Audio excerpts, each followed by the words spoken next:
princesse Diana a toujours eu un sentiment de rejet, et ce depuis qu'elle est toute petite.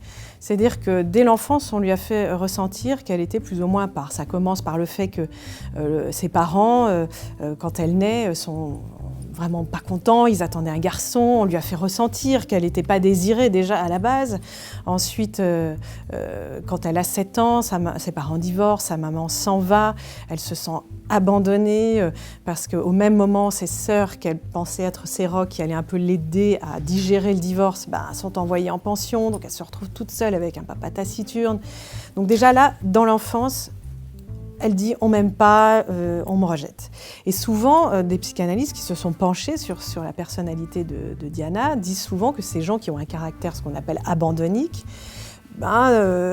plus ils avancent et plus ils se martyrisent l'esprit, ils se martyrisent aussi le corps. C'est pour ça que Diana, très rapidement, bien avant son mariage, aux alentours de 17-18 ans, elle tombe déjà dans la boulimie, l'anorexie, elle se martyrise, elle ne s'aime pas, elle pense que personne ne l'aime, qu'elle est transparente.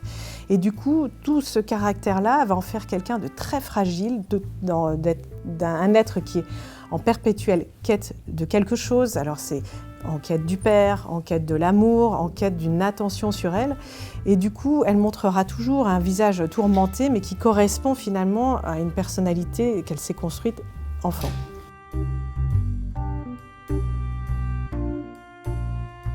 C'est quelqu'un qui à la fois ne s'aimait pas, mais s'aimait, et qui voulait toujours renvoyer une image d'elle très très belle, et le meilleur moyen pour elle, ça a été de le trouver dans les médias. Et donc, elle s'est mise à les manipuler, c'est-à-dire elle les conviait, elle les appelait. Il lui est arrivé d'appeler les rédacteurs en chef en disant « vous allez me trouver à telle heure, à tel endroit, vous aurez des belles photos ».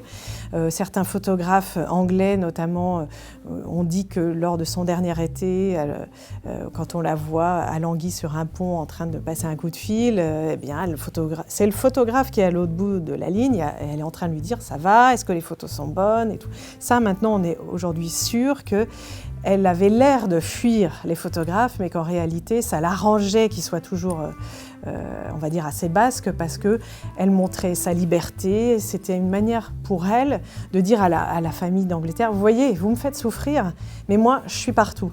Je suis dans les médias, je suis heureuse, je fais des actions caritatives, je suis avec des gens influents, et vous ne m'aurez pas. » C'était quelque part une mini-vengeance pour elle de manipuler les médias, bien que très longtemps, elle ait dit qu'elle n'en voulait pas, surtout le dernier été, elle en avait marre, elle avait envie d'une vie un peu tranquille, sauf que, comme on dit plusieurs photographes, pendant toute sa vie de princesse, elle les a appelés.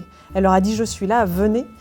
Et en leur disant « je ne veux plus que vous soyez là », ils espéraient qu'elle ne vienne pas, mais c'est pas possible.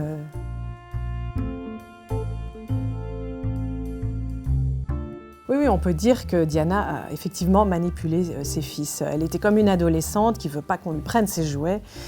Ses fils, c'était ses jouets, c'était à elle. Elle voulait prouver au monde entier qu'elle était une mère parfaite, que Charles ne lui arrivait pas à la cheville. D'ailleurs, dès que Charles commençait à faire des petites choses, hop, illico, elle essayait de faire mieux. Par exemple, une fois, Charles vient à l'école de William, il est tout petit, William, il vient à l'école avec un plateau de friandises. Elle, dès le lendemain, elle vient dans la même école, elle vient participer à une activité sportive pour prouver qu'elle aussi, elle est là et qu'il n'y a que elle qui s'occupe des enfants. Voilà, elle a fait ça tout au long de sa vie. Elle n'a pas été très tendre sur Charles quand elle était avec ses enfants. Et on peut dire aujourd'hui que malheureusement, sa mort a permis aux enfants de redécouvrir leur père, de faire des activités avec lui. Donc, quelque part, c'est un mal pour un bien.